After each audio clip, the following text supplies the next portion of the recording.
Hi everyone, and welcome to the next episode of the Confidence Conversations podcast. And today this one's a real special one because I'm joined by someone who for me brings such clarity, such honesty to the idea of confidence, and that's the lovely and brilliant Donna Duggan. So Donna is a MailChimp partner, so an email marketing consultant, and she helps businesses move from I really hope this is right to I know exactly what I'm doing with their newsletters and their email marketing. And what I really love about Donna, amongst a host of other things, is actually what you'll hear in this episode. And that, for me, is how she deeply embodies this idea of authentic confidence, not the polished version of confidence that we sometimes see played out on social, online, even sometimes at networking, right? But a version that's rooted in trusting your own judgment, listening to your gut, your intuition, and also having the courage to say no when something just doesn't quite align. So we chat about lots of things, but one of the things we really delve into is this idea of authenticity and how sometimes it gets a bad rep and how you can spot the difference between stretching your capabilities and flat out faking it till you make it, which, as you know, I hate that saying. And why slowing down conversations can be one of the really most powerful confidence tools you can ever have in your toolkit. Donna and I also talk about imposter syndrome, and she shares her take on that and how experience builds confidence. We talk about why our brains can't tell the difference between fear and excitement, and also why you do not have to know everything to be brilliant at what you do. And that, I think, for me is really important. So there are lots of moments in this conversation where I think you might resonate. I know there were some things that I was like, oh God, yeah, I really love that. You'll hear me say that a lot. And if you've ever questioned your competence, or you've taken work that maybe didn't align with your values because you had to, and you wish you could say, I don't know, but I'll find out, then this is the episode for you. So get yourself a cup of tea. And it's a bit of a longer one this time, but it's well worth it. I really hope you enjoy this episode with the wonderful Donna. Hi everyone, and welcome to this episode of the Confidence Conversations podcast. So today I am excited to invite Donna Duggan onto the podcast, and we are going to have a conversation today about authentic confidence. And I think authentic is a word that gets bandied around quite a lot, so I thought it would be great for Donna and I to have a bit of a conversation about it. So hi Donna. Hi Gail. I'm excited for this. So just before we go into kind of the conversation, tell everybody a little bit about you, who you are and what you do. Like Blind Date back in the day. Love it. Okay, so my name is Donna and I am a MailChimp partner and an email marketing consultant. And what that means is I help businesses with their MailChimp accounts and their email marketing, in that they might have messy accounts, or they might have inherited an account that has had many users over the years and they don't know what to do with it, and they don't know why it's not working for them, and it's usually costing them money. So I step in and step out of businesses and set them on the right track. Yeah, and certainly that's what you've done for me. So we had a session a while ago, literally an hour I think we had. And you were like, well, you could do this and you could do this, and this is how this works. And it all made so much more sense. And obviously now regularly my Big Pants Update goes out. And if you want to subscribe to that, you can do so at bigpantsupdate.co.uk. There you go. Get that one in. Yeah. Yeah, just, why not? Why not? Somebody's got to do it, right? Yeah. So before we get into this whole topic of authentic confidence, tell me what confidence means to you. Okay, so I think that for me, it means trusting my own judgment in a professional sense. So now leaning into work that I enjoy rather than taking work that doesn't fulfill me. That's what authentic confidence is being true to myself and knowing if it's not right for me. And it might be that there's something to do with the account that's not right, it doesn't feel right, or the client's, what's the word there? Not their relationship, but how they're using their email account doesn't really vibe with me. So then I feel like authentic confidence for me is having the courage to step away from it. And I love this piece around trusting your own judgment. I think that's really important, isn't it? Because the meaning of the word confidence is to trust yourself, whatever the outcome. So in that sense, that's where that sits in. You have to have a certain amount of self-belief to be able to trust yourself. Yeah, I think that's exactly it. And if the warning flares go up, I know that I'm going to be anxious through the whole relationship with them. And so it's not worth it to me to take it on, because I'm not going to be confident about the outcome, and actually knowing the end of the road for me is really important. That affects my confidence. Knowing that I can get to the end of the road and give the results that they're looking for is really important to me. Yeah, I love that.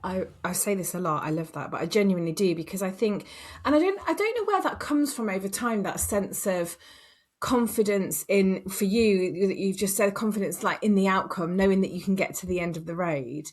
That gives you confidence. And you said, if there are some red flags for you, that is something that makes you think, oh, this isn't, it's going to make me anxious all the way through. And I think that's something that we learn in business, isn't it? That what's right for you. And I think some of that is linked to our values as well. In where do those customers or clients that don't feel quite right, where do they hit our values right between the eyes and go, oh no, hang on a minute, this doesn't feel right. And then there's a balance to be had between, oh, actually the money's really good. So I really want this piece of work, but I don't want to work with these people.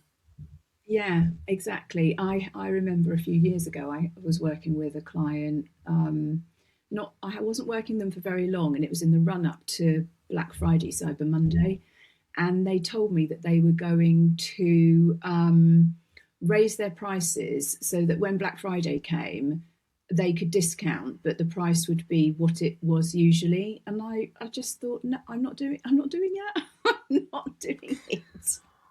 So no, that relationship came to an end.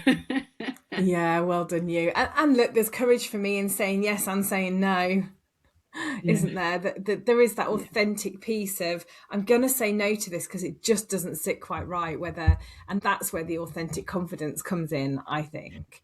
What do you think when you hear people saying, I'm being authentic, or do you think it's a confidence? I guess what I'm trying to say is, so the phrase authentic confidence probably isn't something that you use naturally in conversation, but people do use this, oh, they're really authentic, or they're not. What do you think that actually means in other people, I suppose?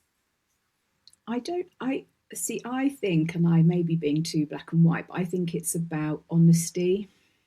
So I think that if you're being authentic, you're being honest to yourself. So if someone is authentically confident, they are being honest about the way they are presenting themselves professionally. So it's a form of truth, I think. Not to get too deep, but I think I think you're right, because I think there's this. Because there are some people that when they hear the word authentic kind of cringe, don't they? You can see them going, oh God, there's that word again. But I think you're right. I think authenticity is about you, actually, and not about what you give off. It's, for me, there's an integrity piece linked into the authentic. You're showing up as your true self. Yes, I mean, we're not going to... Patrick and I talked a little bit on the podcast about vulnerability, and how that can sometimes be a bit fake. And I think authenticity can sometimes be a little bit fake as well. Because actually one of my values is authenticity. And for me, it's about, to be genuine, to be my true self. So kind of what you see is what you get. And I guess if we sort of move on to, how do you spot somebody who's genuinely confident, and how do you know, I suppose, if somebody's being authentic with you? And how do you know if somebody's, and I'm going to use the term that I hate, fake it till you make it? Yeah, I think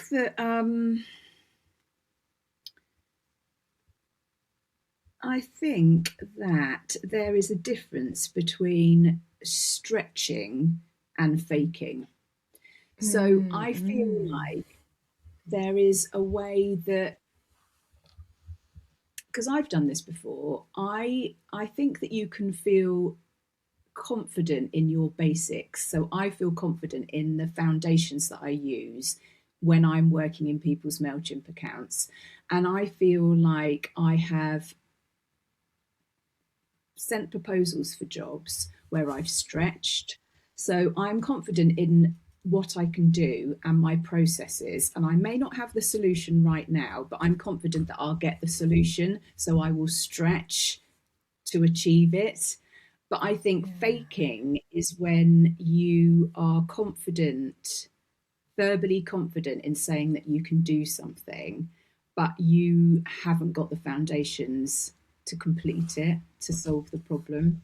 So there's the stretching and the going for it and the feel confident, like, yeah, I may not, I've got confidence in myself to find the solution. And then there's the faking it where, yeah, I can definitely say I can do it, but I'm not actually sure I can. I probably can't, but I'm just going to say that I can to get the work. And I think the tell in that is vagueness. If someone's like over promising, but they're not giving you the processes, then the vagueness, you can tell that that they are not necessarily the best person for the job, because they can't tell you how they're going to do it if you push them. Yeah, and I really like your analogy there, I guess, this kind of stretching it versus faking it. So the confidence that maybe you don't know right now, but actually you're, like you said, you're confident in yourself, you're honest with yourself, and you think that stretch is a little bit out of your comfort zone, but actually you feel like you can get to the solution, versus the faking it, and that it's all built on foundations. Which is really true. And actually, again, there is that piece of research which we've talked about before on the podcast, that and this is, it feels sometimes like a sweeping generalization because it doesn't apply to all men and all women, but there is the piece that says men will generally say yes to something because they'll figure it out as they go. Women will say, I need to have it all figured out before I do it.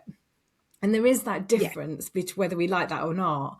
But I think that this, I don't love the fake it till you make it, because I think that it's not sustainable. If you're faking something, you're not being true to yourself, you're not being authentic. The intention behind that, I get, but the language, I don't love. And also the whole faking it. If you suffer with something like imposter syndrome as well, the whole faking it just makes that all worse, because you feel like a fraud anyway. So to then go and fake it just feels like that's mega. Whereas actually, if you can act as if you were confident with some pieces that say, to your point about vagueness, if you're confident to stretch yourself to say, do you know what, I don't know the answer right now, but I'll find that out for you. That feels more confident for me than the vagueness of, I don't really know where I'm going to go with this. Yeah, I totally agree. I think that's the authentic piece, isn't it? Yeah, and that's something that I do all the time now, because I used to definitely not take work on because I didn't know what the solution was going to be. So my instinct was to just shut down. But that comes with experience. And I just wanted to touch on, because we've obviously had conversations about imposter syndrome before. Yeah. And what I wanted to mention when I was talking to you was, I used to really believe in imposter syndrome, and something recently that I read reframed it for me, and now it totally clicked with me. And I don't know if anyone else has mentioned this to you, but Steve Bartlett's LinkedIn post recently, did you see it? It was so interesting. And I'm going to be probably controversial and say that I don't love him because he does spread a lot of untruths about imposter syndrome. So I struggle a little bit sometimes, and that's me being authentically confident enough to say he's not my kind of person. No, okay. So however, he said It's not about incapability, it's about inexperience. He said, and your brain literally doesn't know the difference between I've never done this and I can't do this. So he was saying that the fear's the same, and so your body can't distinguish between it. And I'm like, that really rang true with me, because Yeah. actually when I think of, I always, I've had conversations with you about imposter syndrome and how I felt like that, but actually when I think about it in those terms that he's talking about, it's not that I can't do it, it's that I hadn't had the experience. It's the repetition that gives you the confidence. And so you can become more confident as you get more experience in your profession. And so you lose the imposter syndrome because the repetition makes you more confident. So then you feel like you can present, that's becomes your authentic confidence, your experience in what you can do and what you can provide for people. Yeah, so there's a few things for me in the terms of the link with imposter syndrome. So he's absolutely right that your brain can't distinguish between what's fake and what's real. So the Yeah. fear that you feel is real, whether the situation's fake or not. Your brain just doesn't have the capacity to figure that out. And then sometimes the feelings that you have are the same for fear and excitement. It might be nervousness in your stomach, those kind of things. That's right.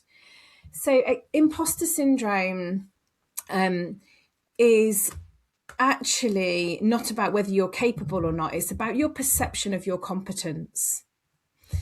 So this is where I some of the stuff that I've read that he's talked about based on the research and the training that I've done on imposter syndrome doesn't sit quite well with me, because if you are running full, what I would call full imposter syndrome, you lie awake at 3 a.m. thinking that you're going to be found out as an absolute fraud. So what he's describing about this is just that's a bit dismissive. This is self-doubt because you haven't done something before and it's new. That's not imposter syndrome for me.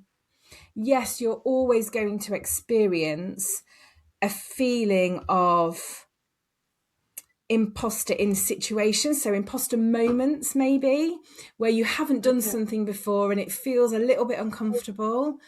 But you've described, but I think I can figure that out. That isn't imposter syndrome. Imposter syndrome is I'm going to be found out as a fraud while I'm doing this, and they're going to pull me out by the scruff of the neck and go, you're a fraud, you can't do this. It's about your perceived competence, not what you're actually capable of doing. But he is quite right in terms of that your brain can't distinguish it. So I think imposter syndrome has become quite trendy. The term has become quite trendy. And I think that there's a bit of a misconception around it being self-doubt, and it isn't self-doubt. It is, the feelings run quite deeper. And it's really prevalent where you might be the only one or one of a few in a group. And that can be based on gender, race, ethnicity, qualifications, anything like that. That can bring about feelings of imposter syndrome because you don't feel like you're the same as the other people in the room.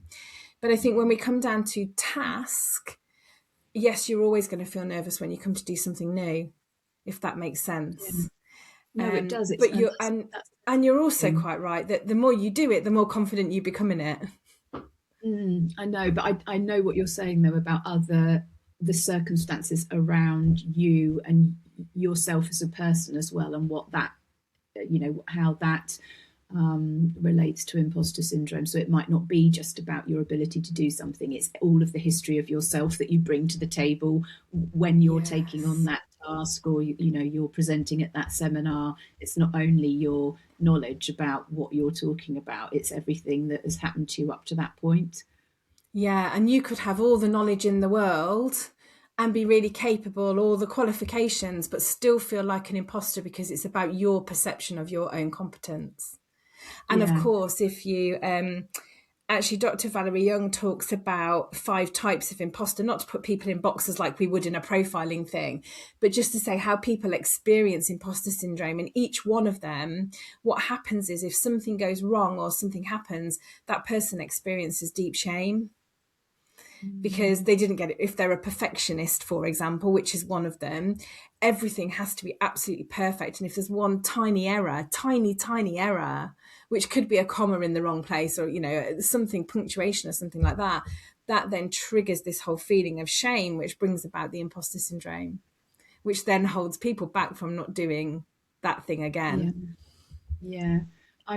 This is why we've got you, Gail, and you're an expert in this sort of thing. Because when I read that post, it definitely spoke to how I think about imposter syndrome. Yeah. So, because I think for me, it's definitely a confidence thing. Because in terms of ability, because outside of work, I would say I was a confident person.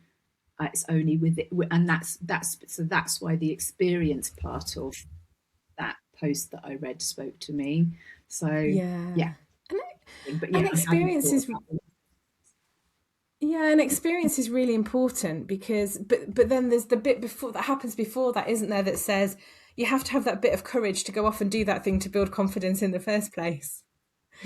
And actually some of the so again, Dr. Valerie Young from the Imposter Syndrome Institute talks about, so how do we overcome this imposter syndrome phenomenon, if you like?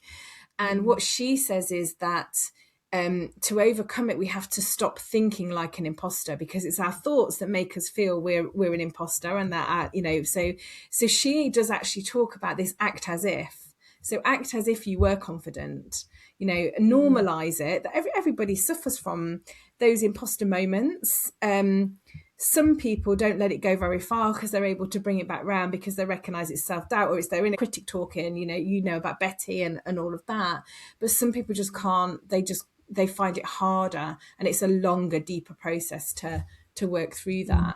And I think sometimes as well, a bit like Stephen Bartlett said, your brain can't distinguish. If we're telling ourselves we've got imposter syndrome, we're going to think like that.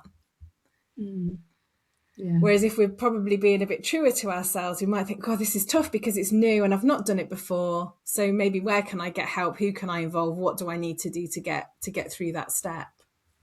And we've gone completely off topic there, but that's really interesting, isn't it? Really interesting. And clever posting from Stephen Bartlett to resonate with his audience in that sense. And that's part of the reason why I wanted to do the imposter syndrome coach training, was because I wanted to be informed by the research. So there's a knowledge piece there for me as well, to be credible, to actually be able to say those things backed up by research. That's quite important to me, not just kind of what I'm feeling, what I'm hearing. Yeah, I definitely, for sure. And that's part of my confidence build, actually, because jumping through the hoops that MailChimp asks us to jump through in order to be able to call yourself a MailChimp partner, you have to go through a series of, they're not exams, but they're tests, and they take some time, and there are several that you have to do in order to be able to use the MailChimp badge. But part of that then is being able to present yourself as, that's for me, that's a way of presenting myself, my authentic self, because I am able to use a global brand logo in my email footers, because I have demonstrated that I know enough about that platform for people to be able to confidently employ me. So it's obviously not the same as drawing on academic research, but it is that it's one of those things that gives me the confidence to go out and present myself as a MailChimp partner. Yeah, and there's competence in that, right, as well. So it's demonstrating your competence through an external validation, isn't it, in that sense? But you've then also got the confidence because you've got the knowledge, because you've passed the exams. Yeah, exactly. Because before I did that, when I was starting out, I definitely didn't have the confidence. I definitely suffered from, God, why are these people trusting me in their MailChimp accounts? Because I hadn't done that. And as soon as I did do it, I was like, right, okay, yes, you can. Because I know this. Yeah, exactly. It's fascinating, isn't it? And knowledge comes up a lot when we talk about confidence, in terms of that. I suppose knowledge is power, isn't it? For sure. And sometimes some knowledge is a little bit of knowledge is quite dangerous, but a lot of knowledge can be quite powerful because it does give you that trust in yourselves. It can help you to be honest. It gives you that credibility as well. And even if that credibility is for you, but not for anybody else. Yeah, definitely. So we've talked, because I've sent Donna some questions, like I do with most of my guests, that kind of lead the basis of our conversations, and we've talked through some of them. But I'm really interested now, because you've talked about your clients quite a bit, and and how you deal with them and how you've built up confidence. But I'd love to know how you navigate those moments when confidence dips. What do you do, whether that's conversations or meetings with clients? Yes. So as you know, I'm quite a reflective, quiet person in my work. I like to plan and I like processes. And so what I tend to do is I draw strength in slowing the conversation down. So if it's getting a bit not heated, but people are passionate and something might not be quite working, or was the expectation was that something was going to happen and something else happened. So I find that slowing it down gives me the chance to take control back of that conversation. And I do what we touched on earlier, and I do that, and I say to them, look, I need to go away. I'm hearing what you're saying. I'm going to step away from this conversation now because I need the time to go back and go over what's happened. And I actually draw on the fact that I am connected with a global directory of MailChimp partners on a Slack channel, and their knowledge, and again, knowledge is power, they're so generous with their knowledge, and we all share, because it might not be something that I've done, it might be something that's going on with the platform externally, and you don't know because you can't know. So someone else across the world might be having the same experience. So to be able to, I feel confident in my ability to make sure that the client's feeling heard, not dismissed, and that I will be able to update them on what's happening, and and share with them next steps. So I think slowing things down works for me, because I like a considered like approach and conversation. Yeah. So yeah. Oh, and that's fascinating, because I have lots of conversations with people, particularly, maybe more in the employed world, where there's a meeting or a conversation that's happened and somebody said, oh, I wish I could have responded, and I wish I was more like that person, and why can't I articulate things like that? And then you have the conversation about, so what if you slowed that down a bit? How would that feel? How could you? And that takes courage as well, doesn't it? And again, trust in yourself, all of those things we've talked about, the authenticity of that piece of confidence to say, right here, right now, I just need to slow this conversation down and step away from it, and not be afraid to say, I'm going to go and find out a bit more detail, or, I'm going to investigate that and I'll come back to you once I know. There's a lot of authentic confidence in that. I know, and I think it's liberating as well. I find it really freeing to be able to say, I mean, I almost love saying it, Gail. I almost love going like, do you know what? I don't know the answer to that. I just think, do you know what? I don't. Let's just say it now. What's the worst that can happen? We don't all know the answer to everything. So if you can just put your hand up and go, I don't know why that's happening, but I'm interested to know why that's happening. So for my very self, I'm going to go and, go and find out the answer, and then I'll come back and share it with you, because we don't all know everything. There'll be people listening to this that go, I want to do more of that. I want to be that person that says, I don't know, because a lot of people. Yeah. So I had the two thoughts from me on I don't know. I do work with clients that when you ask them a question in coaching, they'll go, I don't know. And I have a thing that says, right, you can't say I don't know, because once you've said I don't know, you don't know. But where it's related to a process or a procedure or something that you're working on, that's slightly different, isn't it? And your point about, we don't all know everything. Of course we don't. I mean, even the internet doesn't know everything, does it? I mean, look at some of the ChatGPT stuff that's coming out that isn't accurate. But I was chatting with a client the other day who had got herself into a bit of a comparison situation with somebody in her industry that she'd almost put on a pedestal and said, that person knows everything. And interestingly, I was in a room where I heard that person say she didn't know the answer to something. So they're able to say to my client, she doesn't know everything, because I heard her say she didn't know everything. Yeah, And that was really exactly. interesting. And in that moment for that client, that was like, oh God, so that person doesn't know everything. It Yeah. was quite And then revolutionary.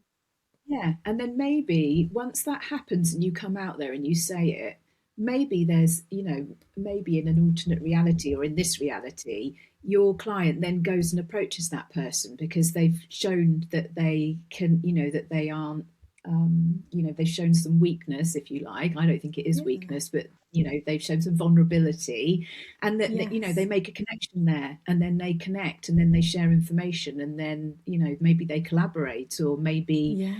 I just love that. I'm a real big fan of, um,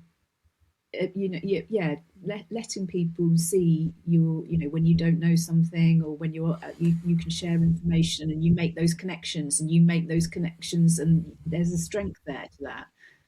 I think it's good. Yeah, and I think there's a perception thing, isn't there, as well, about how we perceive others in our own industry. So I know I've said this before, that when I'm with a group of coaches, I quite often feel like I'm the least experienced coach, or a lot of comparisonitis. But there is a group of coaches that Melissa Haig, she's been on the podcast as well, has brought together, and I don't feel that in that room. But with some others, I still feel that, and I know I'm not the least. I've got over more than 1,000 hours of coaching. I'm not the least. I'm not usually now the least experienced coach in the room. That doesn't mean that I've not got loads to learn, because of course I have. But some of those feelings, and again, that was all about perception. My perception of that those coaches were more experienced than me, and it wasn't. It Yeah. wasn't true. No, exactly. And the other thing that I mean, we really are getting off topic now, but the other thing that I think, if you can be brave to do, which is in my past life, not being a MailChimp partner, there was a situation once where we had to take on another freelance, to do a similar job to me, and she was much more experienced than me, and better in all respects. I thought, she just had better results, and that, she just had more experience. She was just better. And for like a millisecond, I thought, because I was in control of contracting her, and I thought, oh my God, I'm not going to do that, because she's going to really show me up, and I'm going to look rubbish compared to her. And then I just thought, don't do it, because that is just so limiting. And just contract her and see where it goes. And I did, and it was one of the best decisions I've ever made. And I'm still in touch with her now, and it was over 10 years ago. And what I learned from her, and what we did together was, and I always remember that, just don't be afraid to work with someone or take someone on who you feel is a threat to you, because it would probably be one of the best things that you do in terms of your self growth. Yeah, and that's fascinating. And also, you know what, going back to the imposter syndrome piece, if you had true imposter syndrome, or you had full on imposter syndrome, you had a bit of a moment there, didn't you, of, oh my God, she's going to show me up. That's it. That's what I would call an imposter moment. But you're able to bring Yeah, yourself back and go, yeah, but actually, what almost, what's the worst that could happen? Someone who yeah, suffers with the 3 a.m. I'm going to be found out as a fraud probably would have left that job, because yeah, often what they do is to not be found out. Of course, none of it's true. Of course, they're capable. Of course, they can do it. But in their eyes, to avoid being found out, they'll job hop. So they'd leave that job yeah, and go to another job, because there's less chance of them yeah, being found out. Yeah. yeah, So yeah, well done you. There's a piece of confidence as well that says, I can learn from this person, yeah, by having them, in my circle, if you like. yeah. Interesting. So you talked a little bit earlier about Stephen Bartlett and that piece that he wrote that really changed your mind, which I love that. What is there something else that you used to believe about confidence that you've since changed your mind about? Um,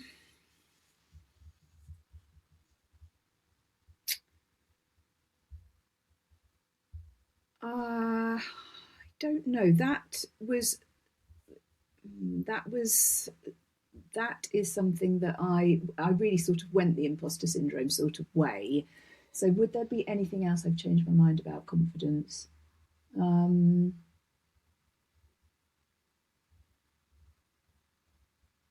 know, Gail. So I just wonder if there's a piece that says, I wonder if there's an age thing with confidence as well, where, because you and I are of a similar age, and I think that as time goes on, somebody said you care less or you don't care. I don't think that's true. I think that you just have a different perspective on things. So you're happy to speak up and say no, whereas you wouldn't have done maybe a few years ago.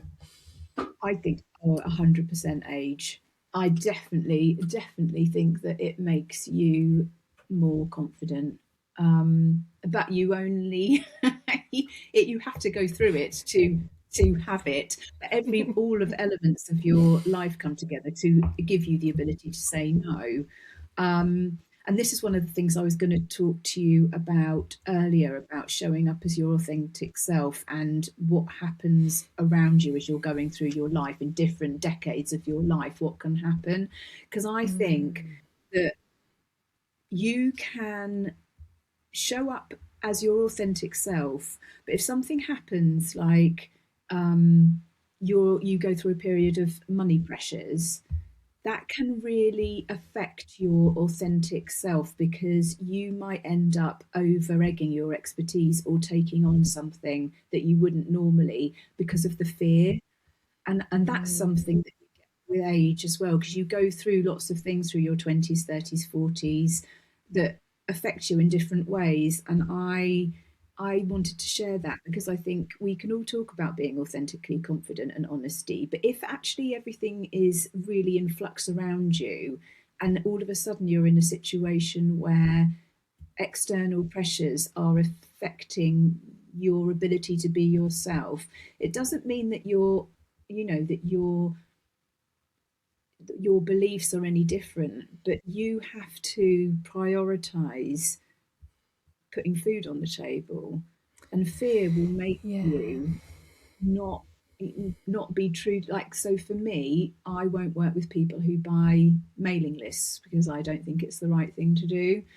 But if you're in a place where you've got to pay for your childcare, or you've got to put the food on the table, or you've got to pay for something, whatever it is, you might think, oh, actually that it would be a good job and I need it to tide me over. And I think we have to be really careful about that. I think we have to give people, if you can't stay true to your values, but because you're frightened that you're not going to earn what you need to earn for that month, then but again, I think you only kind of can go through those different sort of versions of yourself with age. Because you might not, in your 20s, you might not even be thinking about the values if you're a freelancer. You might just think, I need to, get from A to B as quickly as I can. And let's not worry about, whether I care about people's privacy in the inbox. Let's just make the money. Yeah, and I think we go into survival mode almost, don't we, in those situations? And probably a lot of people there are a lot of people experiencing that now that can't put food on the table. I went to networking last night where UK Harvest were there, and they rescue food waste, don't they? They're a local charity, look them up. But some of the statistics that they were talking about were quite incredible about around food poverty and waste. So I guess in some cases you go into survival mode, and then for me the authentic piece comes in there. Well, what's the intention behind that? So if the intention behind that is to put food on the table or heat your home or put clothes on your back, whatever, then that intention is honourable, isn't it? Yes, you might not agree with the action from a values and authentic point of view, but actually the intention behind that becomes very different. I think. And I think we have to be kind to ourselves with that sort of thing as well. Yeah, definitely. Yeah. So any practices then or habits that you use or you have used to build your authentic confidence? Yes, I'm going to be a bit Marmite here, and you're probably going to be like, oh no, or people listening are going to be like, oh no. But honestly, it has definitely made me more confident. Bear with me when I say that my Marmite response is chat. And I know people will probably be thinking, oh, it's dumbing you down because it's giving you the answer, but I just don't use it like that. So it's given me more confidence because I use it to, tap weaknesses in my proposals, and I challenge it. And I'm constantly going back saying, think deeper, think harder, this isn't right, this isn't possible, to see what it says. And I find that so interesting, and it has absolutely made me more confident. Or if I feel like I will go in and I'll say, this is my process to solve this problem. It will come back and it'll say, right, well, you're 90% right there, but don't forget that this could happen and this could happen in that last 10%. And that's what I love about it. I absolutely love about it, and has definitely made me more confident, because I know it might not be right, but if I challenge it with what I know is right because I've learned it, then it's reaffirming the fact that I'm right, but don't forget to check X, Y, and Z. And I love that. It's great. It's like having a little person always challenging me at my desktop all the time, going, yeah, you've got 95% of that right, but don't forget this 5%, or have you thought about this, or let's reframe this. And that has really it's like having a male expert sat at my desk with me all day long. It's brilliant. I love it. Yeah, and do you know what? I don't think that would be Marmite at all, because I think I've had a few conversations with a few different people about AI. Some where it's absolutely killing their business, because they're in the business where you could ask it and it will come up with stuff and people will go ahead and do that. So then they don't need an external person. I've had conversations around coaching where it will ask you certain questions, but there's no human element in the coaching piece. And some of the questions are I did something on it and it said, that's great, Gail. They're great goals. I was like, I haven't done any goals. What are you talking about? Yeah, but I think what you're saying is how I'm using it as well is not to give me the ideas, not to write posts, not to write talks, but to give me that spark of thought or energy that actually sometimes you don't get when you're working from home on your own, because you're the only person in the house, and you've got no one to bounce off like you might have in an office. So I did a talk at the beginning of the year, and the person said to me, oh, can it be on like confidence in your business in the new year? I was like, well, that's not a very catchy title. So of course I went over to ChatGPT and said, I'm doing a talk, this is what it's about, give me a catchy title. And it came up with confidence as your competitive edge. Well, I'm not sure I would have got to that on myself. So I then went ahead and wrote the workshop, but it gave me the title and it gave me that spark. So I think a lot of people like us are using it in that, and we're then challenging it to say, like, I love your think deeper, think harder. Is that right? Let me challenge you on that. And I think if that gives you confidence, I think where it goes is when we're maybe rewriting stuff that we don't need to rewrite, where we get down a bit of a rabbit hole with it. But I think if we use it in short, sharp to give us that bit that we need, then I don't think that's Marmite at all. I don't. I think I know it can do so much stuff, but I think in our businesses, using it like that gives us maybe the team that we're not surrounded by anymore. Oh yeah, definitely. It's just changed. It's not changed the way I work, but it's like having a critical friend all the time. That I can test. It's like having all of the knowledge about MailChimp at my fingertips instead of wading through the 11 billion tutorials that exist on the MailChimp website. I have to say, I was looking for something in MailChimp. In fact, I probably should have just emailed you, but I was looking for something, and when you can't find it, and I did go into ChatGPT and say, I need to find this and I can't find it. Give me a step-by-step of where to find it. It was a form, and it did it. And actually, I couldn't find that in the 11 billion tutorials on MailChimp, but ChatGPT told me where I could find it. Yeah, brilliant. So look, Donna, let's wrap up with we could go on. I say this to all my guests, but generally we could talk forever. I know, it's brilliant. I can't believe it's gone so quickly. I know. Let's do the quick fire questions, which sometimes haven't been quick fire at all, but it's good to hear everybody's different answers to the same questions. So when was the last time you felt confident? I would say I mean, I'm going to answer outside of work stuff then, because otherwise I Yeah. could just say every day, because otherwise, if you're not answering emails with confidence to clients, you're doing something wrong, really. So in my personal life, let's say about 10 days ago, What were you doing? Who were you with? What was going on that made you feel like that? I was with myself. And that's why I remember it. That's why I remember feeling confident, because I took myself off to Chichester Cinema by myself, and I went to watch Hamlet. I love that. I And love that. it's not like a really big thing, but it is for some people, and that's why I thought I'd mention it, because actually I absolutely love going to the cinema by myself, and the theatre, actually, because I just like to not speak to people and be immersed in what I'm doing. So if you haven't ever been to the cinema by yourself, just do it, because no point going with people anyway. You can't talk to anyone, so you might as well go by yourself. And Chichester Cinema is the perfect place to do it, because there's loads of solo cinema goers in there, so you won't feel alone. Brilliant. I love that. What's a non-negotiable for you about your confidence? I think I have to feel not happy, but in order for me to feel confident, I have to feel calm. Like I have to feel calm, and I have to feel grounded.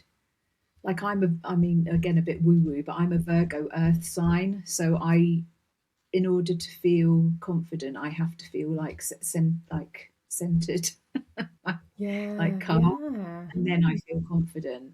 If it starts to get too if there's too much noise or too many people, or I'm in like a high energy environment, I can quite often lose my confidence. I'm a real sit back and listen and take stock of what's happening before I would give an opinion. So in order for me to feel confident, I have to feel centered and calm. There's a whole nother piece about how you do that, but we don't have time for that now. I'm curious. What's one piece of advice you'd give to our listeners to turn their self-doubt into confident action? Okay, I think for me, try it. I mean, it might not be for everyone, but planning is my bedrock.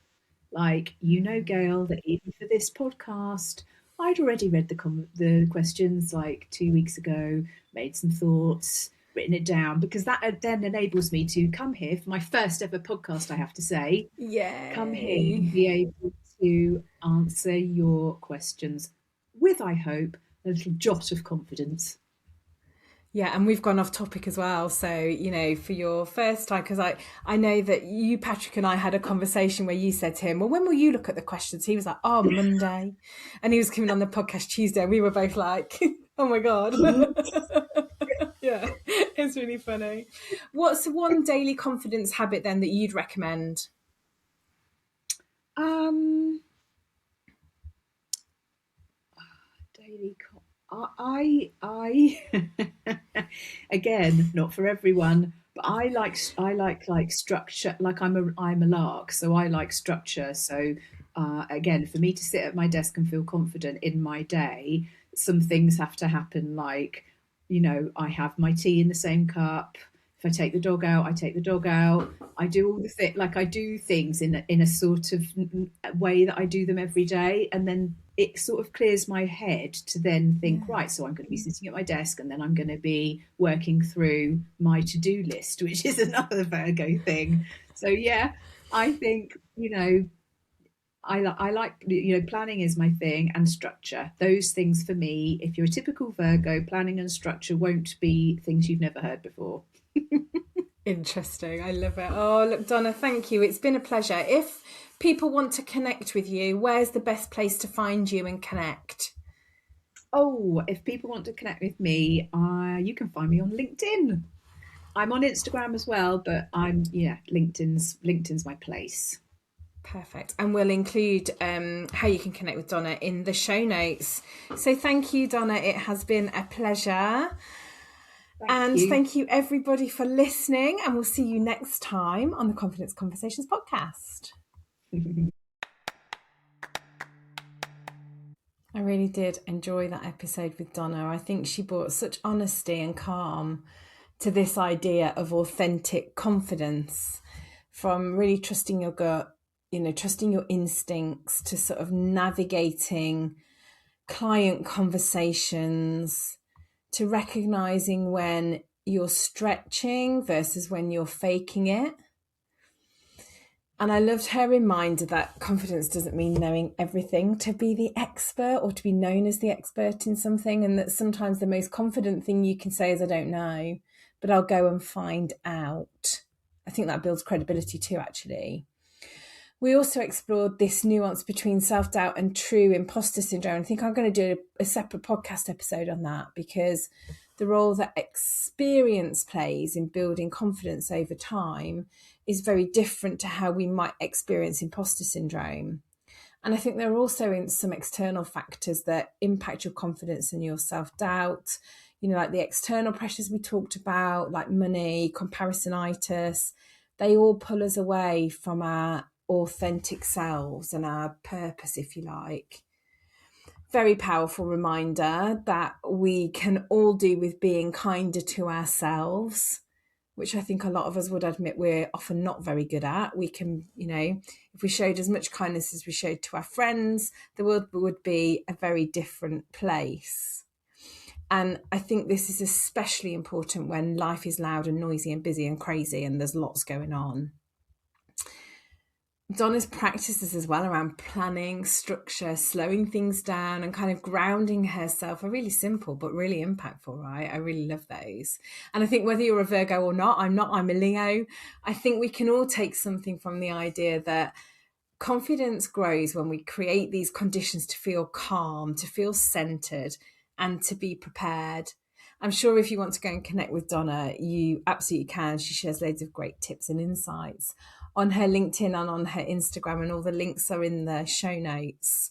So it just remains for me to say thank you to Donna for being, this was her first ever podcast guest. So I thought she was amazing.